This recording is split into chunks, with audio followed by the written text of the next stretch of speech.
So it may be just the growing pains that could be, stereotypical of a coaching staff that we've seen from Shock before. I don't know how you talk about growing pains when you're talking about a championship roster, especially a team that's doing some very interesting maneuvering. Maybe this is just a growing pains into the actual hero pools thing, but we saw a lot of very interesting, I guess you call them tactics from the San Francisco Shock.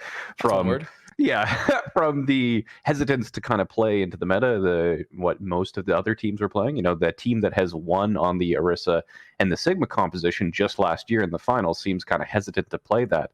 We saw a Houston-esque, early Houston-esque in the season roster swapping of, oh, we're playing Rascal on support. Oh, no, we're playing Moth on support. Oh, no, we're playing Architect on support. Oh, Sinatra on tank. Of course, no Choi. Why not? Like, just a constant rotation of players. I saw some comments on Reddit, and I actually very much agree with them in more ways than one. Actually, they're talking about how they kind of look more back towards Season 1 Shock, where Season 1 Shock kind of looked, really all over the place, and they also were...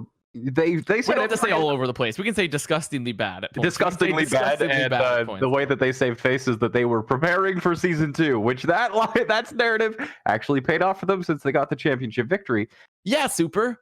You'll play flex support and you'll play off tank. Oh, and Baby Bay, yeah, like your main tank right up your alley. Like, getting all these players to be like, they can just do it all. And it's like, well...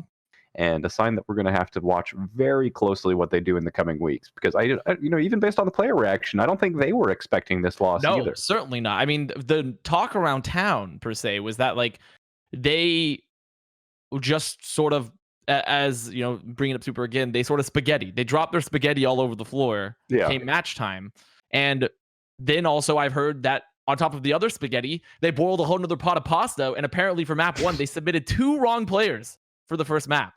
2 wrong players. Yes. So that's like, not only have we gotten the spaghetti, we have also gotten like the gnocchi. We have gotten like every other type of pasta to add to then consequently put onto the floor.